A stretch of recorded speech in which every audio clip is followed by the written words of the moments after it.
I'm years removed from never having to set an alarm again, and waking up still feels like I've been pulled from a coma by slapping a bedpan off my head.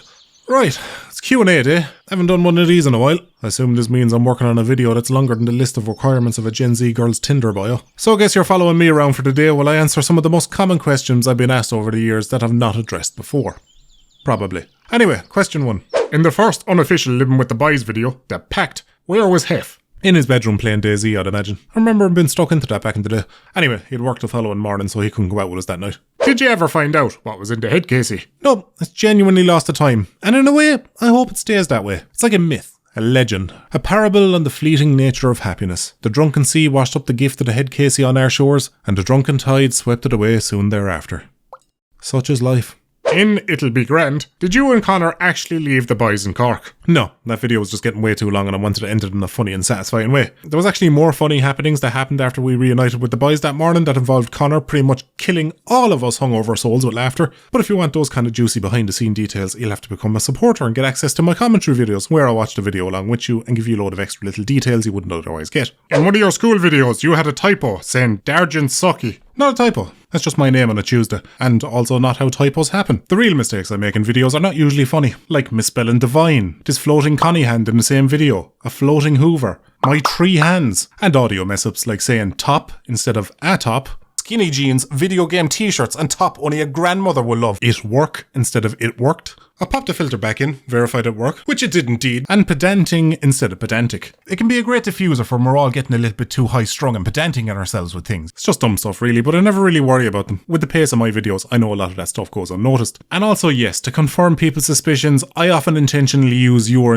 wrong in videos because I'm a dick and I get a kick out of annoying people. In my spicy bag, why didn't you use milk? First off, my thigh clappers were about 2000 degrees Celsius. No man has the time to even consider rational thought in that situation. It's a shit or get off the pot kind of thing. More of a spinal reaction. Like you can tell your leg not to extend when you're hitting the knee, but that isn't going to unkick my doctor's balls now, is it? And secondly, I task you to find a drum of milk, or dare I say missile silo, with a wide enough of an opening to be able to dip these monsters into. Are your stories real? Weirdly, I get this one a lot, which I find bizarre because there's nothing particularly fantastical about my stories. It's just ordinary stories you'd share or reminisce with your mates when you're having a pint. The only difference is I've written them down, added a few jokes and made a PowerPoint presentation. Though saying that, I know the world today lives a much more online life, so meeting up with friends in the real world, sharing pints and getting up to no good and making stories out of it might seem a bit more far-fetched as time crawls on. I do hope that's not the case though, because those blokes would be losing out on something both invaluable and beautiful. If there's anything I've learned about maturing as a person, it's that a lot of the person you'll become will be made up of traits that you've adopted from the people around you admire. How they handle rejection when they struck out, how they manage when life gets hard, how they built somebody up who was crying out in silence for help. So a good group of lads will all elevate each other with all the good traits they naturally have, and they all cut the fat of the bad traits they all have. And the best thing about it is, they don't even have to think about it because it all happens without them even having to pay attention to it. But all that being said, the comments I get from dejected lads expressing misery at not having a similar friend group of their own are only increasing year on year. And honestly, it breaks my heart to think that having real life friends to put the world to rights with might be something that's fading away. But my crestfallen spiel aside, I do get people's worries about the legitimacy of my stories. There's few things more unsatisfying than hearing a good story, only to find out it's not actually true. It's an emotional blow, only felt by the terminally ill and those who've made the mistake of pressuring their missus into bed when she was in too bad of a mood to fake it. But you needn't worry. All my stories 100% happened. Give or take 20% for privacy, tightening the narrative, and the approximate length of time my total ferocious rotting lasts. Okay, give or take 50%. Round 1 shouldn't count.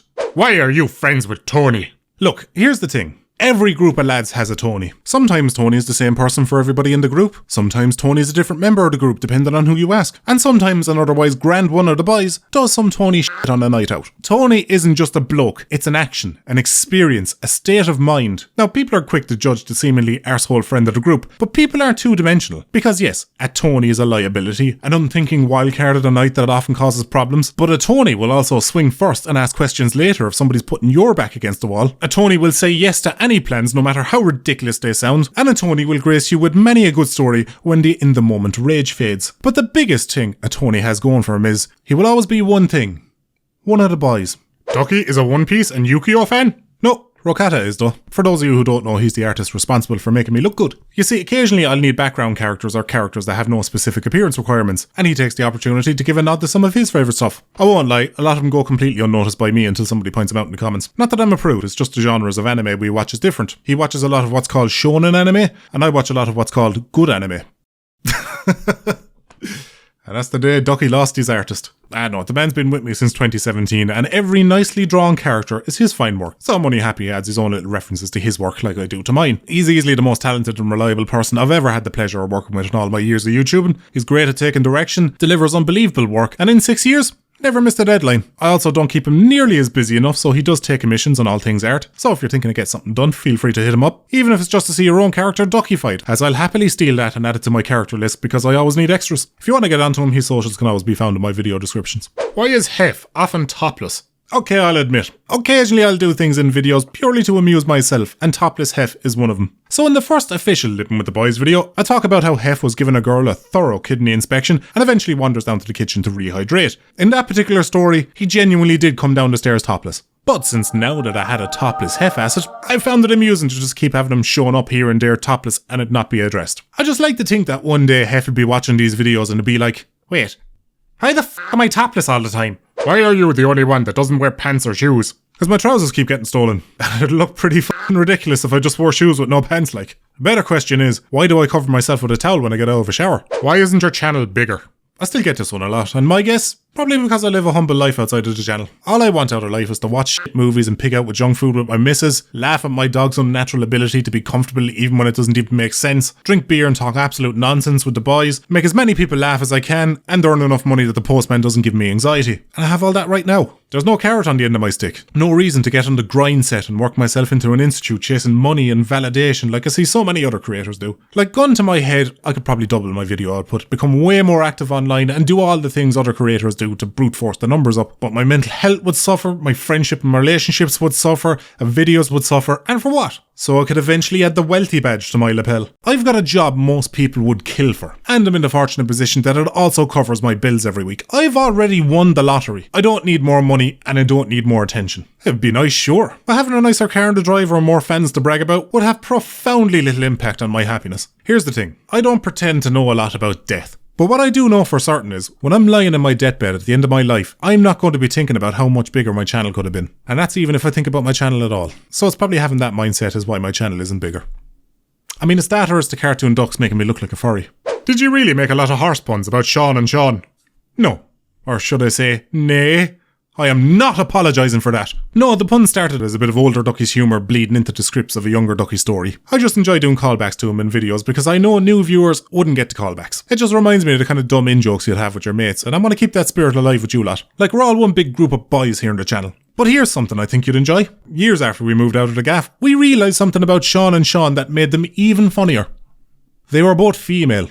Can I make Rule 34 art of your characters? And upset my strong Catholic values? How dare you suggest such a thing? Could you imagine the damage that would do to my poor innocent mind? Have I heard of pegging? Well, how else do you think I keep my clothes from blowing away on the line? Cream pies? Delicious. Yeah, the faux pastry tastes like paper, but what other confectionery can mimic the bliss you'd feel from eating a Japanese sliding door? Am I into bondage? Who hasn't fantasized about 2.5 hour long sessions of mind-blowing bondage? I'm in 1962's Dr. No, Pierce Brosnan's GoldenEye, and Casino Royale with Daniel Craig. It's a great time to be alive to experience some top-shelf James bondage. But to answer your question, sure, do your worst. And a few questions from channel supporters who get special treatment because they buy me pints. Alan says, if the Duck Army was invading countries, what would be the first target? Ivory Coast. You can't just look at an Irish flag in the mirror and call it yours. Be warned, Ivory Coast. I'm coming for you. Sean says, what do you consider the best joke you've ever written for a video? It's a hard one to answer, but if I had to pick one, it'd be this. Weddings are only for the bride. It's all flowers, dancing and romance. Typical feminine things. Granted, I've yet to go to a gay wedding, so my scope is a little bit limited, but honestly, I think I could have a lot of fun with that. You see that? Your days are numbered, girl. What?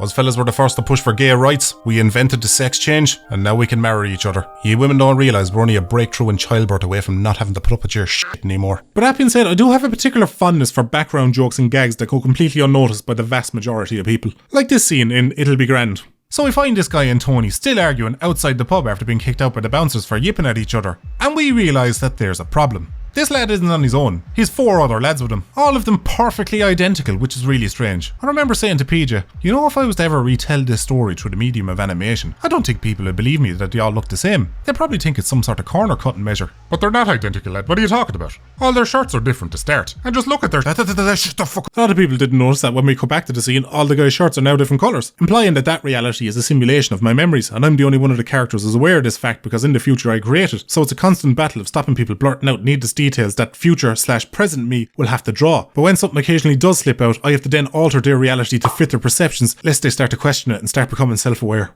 Okay, maybe I've given this more thought than it needed, but I spend a lot of time in my own head when I edit, so what you expect? For a similar background gag that nobody to my knowledge has noticed, in this Living with a Woman, the bar in the beginning I'm in is called Creamy Brendan's. Then later in the video, we find ourselves in the far-flung future looking at an elderly me. But for the keen-eyed, it's the exact same bar, but now owned by Brendan's son, Brendan Jr., thus the name. I'd love to point out more, but I don't want to spoil the fun. Corm the Crow says, what video of yours are you most proud of? One Night Stand. But that wasn't the answer you were expecting. Especially Corm here, given they asked this 6 months before that video was made. Could be longer actually. Not entirely sure when I took that screenshot. But the reason I say that is because I debuted a few new tricks and a slightly different approach for this video. On the back end of things, I worked out a new technique that makes rendering out frames much faster, so as a result I've been able to add a lot more subtle animations here and there. To put it into perspective, How I Met Connie was about 600 frames, which is about average for my videos, but One Night Stand was 1200 frames. I also wrote the video in a manner that we'd spend less time with widescreen Ducky and more time living in the story, which involved having a lot more of the characters moving the story along rather than just my narration moving it along. And the last thing I added was a very slight camera movement that leans over to whichever character is talking, which I felt was needed given that there was more in-world dialogue and I don't do moving mouths, which I think actually works surprisingly well. So if you watched that video and you were one of the people that thought it felt a little bit weird, then you were right. But I think that weirdness is just the videos moving further away from animatics and moving closer to animation. But feel free to voice your opinion on that below. A guy asks, if you ever run dry on stories, will you switch back to rants or do something different?